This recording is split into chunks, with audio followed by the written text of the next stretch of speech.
Di balik hubungan politik dan kekuasaan, tersimpan kisah yang jarang diungkap. Mantan agen intelijen, Sri Rajasa, mengungkap fakta mengejutkan tentang perjalanan politik Jokowi dari dukungan Amerika hingga kedekatan dengan China. Apa benar semua sudah dirancang sejak lama? Inilah Poros Perubahan TV, membongkar fakta di balik narasi. Betul. Ini kan semata-mata karena seorang Abu Bakar Basir, seorang ulama yang punya kepekaan spiritual yang dalam ya. Justru Abu Bakar Basir melihat bahwa ini Jokowi ini harus dinasihati karena sudah terlalu banyak menyimpang gitu. Jadi saya dapat informasi dari orang dalam nih, orang di sana, bahwa sesungguhnya yang dikatakan bahwa Jokowi sudah kuat itu cuma alasan. Padahal Jokowi ini mau minta waktu.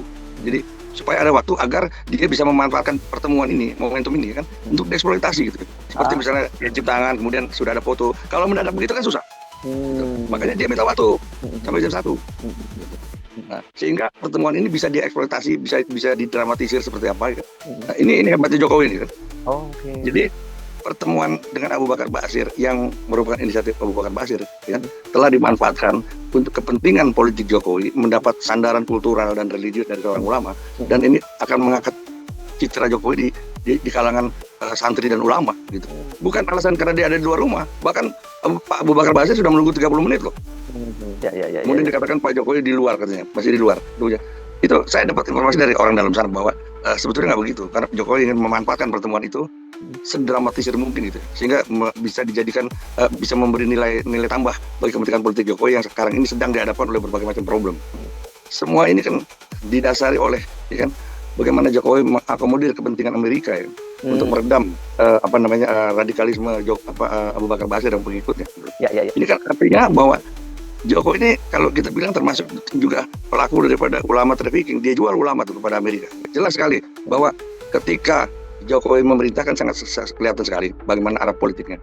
Dia redam semua gerakan-gerakan Islam, organisasi-organisasi yang dianggap radikal gitu.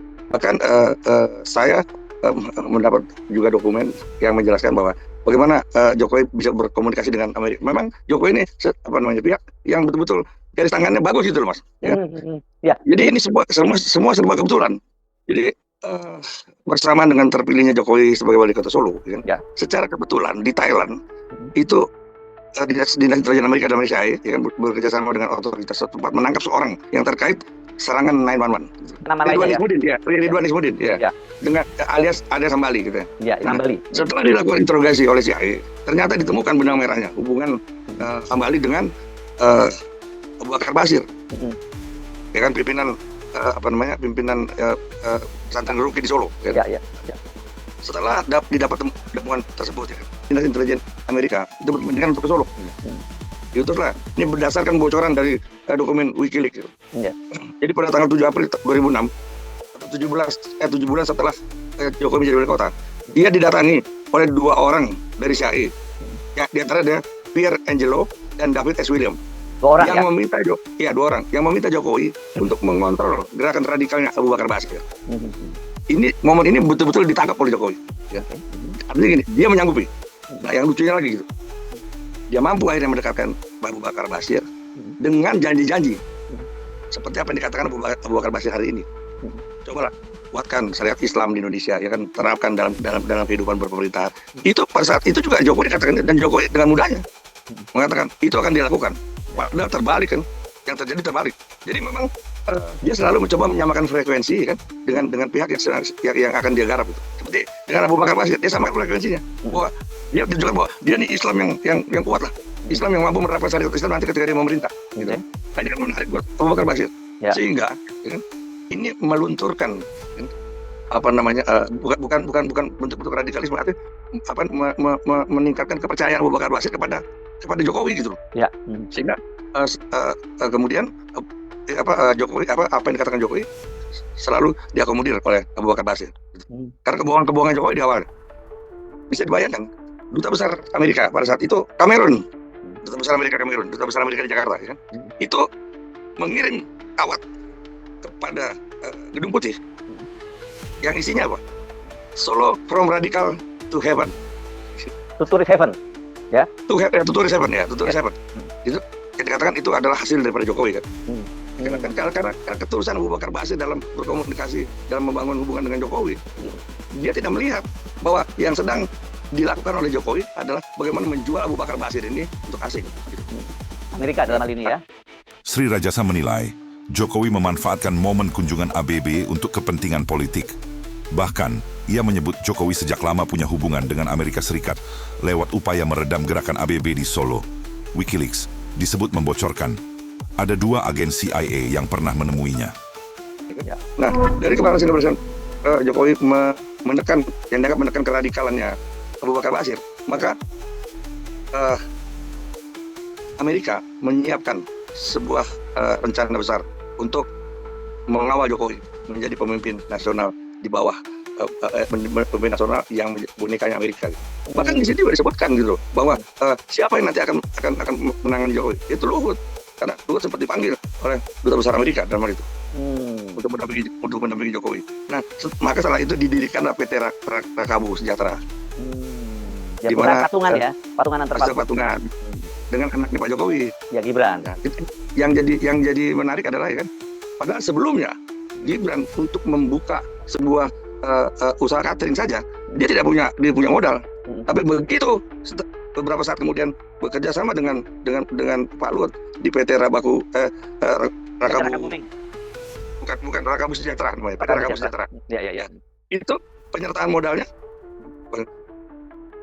Gibran menyertakan modal sebesar 19,2 miliar pada saat itu, luar biasa. Padahal sebelumnya dia untuk mendirikan usaha cateringnya tidak punya modal. Berarti kan ada suplai dana, ya kan? Ya. Untuk mereka dalam rangka persiapan Jokowi dijadikan bonekanya Amerika. Gitu.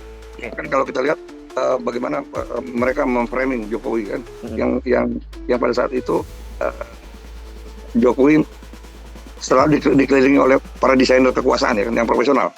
Jadi bagaimana Jokowi dikemas menjadi sosok yang merepresentasikan rakyat kecil. Ya. Karena hal ini sama dengan Amerika pada saat itu. Bagaimana Obama memframingkan diri sebagai kelompok kecil yang akhirnya bisa memenangkan pemilu kan gitu. Orang rindu dengan sosok pemimpin yang merepresentasikan sebagai wong cilik. Makanya Jokowi dibuat seperti itu. Gitu. Ya, jadi pasca selesainya perang dingin kan. Ya. Kemudian Amerika menempatkan Islam radikal sebagai musuh bersama. Terornya Timur Tengah dulu ya, yang penting tatarannya. Iya. Artinya setelah tidak ada kompetitor yang potensial karena selesai perang dingin Uni Soviet bubar, maka Amerika melihat bahwa Islam radikal adalah musuh potensialnya buat Amerika. Gitu. Makanya sasarannya adalah ya Timur Tengah dan Indonesia sebagai negara dengan mayoritas Islam. Oke, ya. Ya, bahkan sampai majalah Time ya kan memasang wajah Jokowi di dalam cover majalahnya dengan judul besar New Hope gitu. Jadi pembawaan Jokowi ini kan sebagai antitesa dari kebanyakan pejabat Indonesia yang amat elitis gitu kan. Jadi portofolio Jokowi ini telah menghipnotis kan banyak kalangan di negeri ini sebagai sosok pembaharu. Jadi ada satu hal yang mungkin tidak banyak orang melihat. Satu, digembosinya KPK. Itu Amerika marah, Pak. Marah. Karena itu karena dirinya KPK itu harus desakan Amerika pada saat. Kemudian diambil alihnya Freeport. Bahkan waktu itu saya dapat informasi Imbok, bosnya Freeport ya kan, itu menyampaikan pesan di depan para kepala suku yang ada di sana. Ketika nanti kami keluar dari sini, itulah saatnya kalian harus merdeka. Gila, saking marahnya Amerika. Namun hubungan itu berubah. Setelah Amerika kecewa, Jokowi justru beralih ke Tiongkok. Di sisi lain, ABB datang bukan untuk dukungan, tapi untuk menegur Jokowi karena tak menepati janji memperkuat syariat. Ya. Itu ada pernyataan itu. Gitu. Dan kemudian ya kan, Jokowi melihat ketika membangun hubungan dengan Amerika, sulit buat Jokowi untuk mengejar ente ketimbang hubungan dengan Cina. Mudah sekali. Dan Cina sangat paham sekali dengan budaya seperti itu yang ada di Indonesia. Banyak luxury privilege yang diterima oleh Jokowi dari Cina. Dan Cina sangat paham sekali bagaimana mengeksploitasi pejabat Indonesia gitu loh. Itu yang jelas ya kan. Kita perlu mencermati, jangan kemudian kunjungan Abu Bakar Basir yang diniati menjalankan kewajiban sebagai ulama terhadap umat kan, memberi nasihat. Ya. Terus kemudian dipelintir kan menjadi kepentingan politik yang memberi dalam rangka menjadikan sandaran bagi Jokowi kan ketika dukungan politik formal semakin surut gitu. Nah ini jangan sampai gitu terpengaruh oleh hal seperti ini. Makanya kita perlu dijelaskan bahwa sebenarnya bagaimana Jokowi mengeksploitasi Abu Bakar Basir sejak awal gitu. Tidak ada hubungan yang dibangun oleh Jokowi atas dasar ketulusan, nggak ada sama sekali, nggak ada. Justru ya kan Jokowi bisa seperti ini ya kan itu berkat dia meredam Abu Bakar Basir atas permintaan Amerika. Seperti ketiban durian Jokowi itu ya kan. Walaupun sebelumnya Jokowi tidak pernah memanfaatkan Abu Bakar Basir karena mungkin ada kekhawatiran semacam latar belakang Abu Bakar Basir ya. Tapi ketika Abu Bakar Basir tiba-tiba datang kepada Jokowi, ini dimanfaatkan benar. Ternyata memang membuat ramai kan persepsi orang macam-macam. Bahkan Termol sendiri mengatakan bahwa ini adalah salah satu bentuk kepedulian ulama terhadap Jokowi dan segala macam. Padahal isinya sesungguhnya adalah, kalau saya yakin ini Abu Bakar Basir marah kepada Jokowi. Kenapa? Karena dulu pada saat Abu Bakar Basir mampu berdekatan dengan Jokowi karena janji Jokowi untuk menerapkan syariat Islam sebaik-baiknya. Itu janji dia kepada Abu Bakar Basir. Tapi hari ini yang terjadi justru ya kan Jokowi lah yang tadi yang mempersekusi semua kegiatan-kegiatan dilakukan oleh santri, ulama, pemuda masjid, segala macamnya. Jelas ini sesungguhnya kalau Pak Prabowo peka gitu ya dan tidak terjadi Stockholm Syndrome gitu ya. Sesungguhnya ancaman yang paling besar Jokowi itu sendiri. Ya, bagaimana Jokowi mampu memutar balikan statement politik ya. Ketika kemarin partainya PSI menghujat Prabowo yang dianggap tidak mampu melaksanakan tugas sebagai presiden dalam mengamankan stabilitas nasional kasus kerusuhan sehingga meminta turun presiden. Tapi sekarang tiba-tiba muncul dukungan kepada presiden dan wakil presiden 2 periode. Itu kan sesuatu yang patut dipertanyakan kalau menurut saya. Ada apa gitu. Sri Rajasa menegaskan, umat Islam jangan mudah terpedaya. Apa yang tampak damai bisa jadi penuh strategi. Dan bagi Prabowo, waspadalah karena ancaman terbesar mungkin justru datang dari dalam lingkar kekuasaan itu sendiri. Anda ingin mengingatkan satu tentu kepada umat Islam dan kedua pada Pak Prabowo ya, waspada dengan Jokowi gitu. Betul. Yang saya takut ya, tiba-tiba kayak Jokowi ini bisa juga dia memainkan bentuk-bentuk teror gitu ya. Mungkin dengan memanfaatkan sempalan-sempalan dari Pak Abu Bakar Basir, tidak tertentu kemungkinan. Karena praktek menghalalkan segala cara selalu dilakukan oleh Jokowi. Jadi sebenarnya kedatangan Abu Bakar Basir kepada Jokowi itu sebetulnya satu bentuk kemarahan. Satu bentuk kemarahan Abu Bakar. Karena apa? Loh, artinya dengan kepekaan spiritualnya melihat bahwa ini Jokowi bahaya. Ya. Dia harus datang karena dia merasa bertanggung jawab kan Abu Bakar Basir. Maka dia datangnya Jokowi. Jadi bukan silaturahmi biasa ini, bukan. Jadi penggunaan istilah menasihati gitu ya. Ya itu bahasa-bahasa halus. Tapi sebetulnya inilah kemarahan seorang ulama Abu Bakar Basir ya. Yang merasa bahwa bukan malah memenuhi janjinya, malah semakin menjauhi dari janji Jokowi untuk memperkuat syariat Islam dalam kehidupan bernegara. Inilah Poros Perubahan TV, membongkar fakta di balik narasi.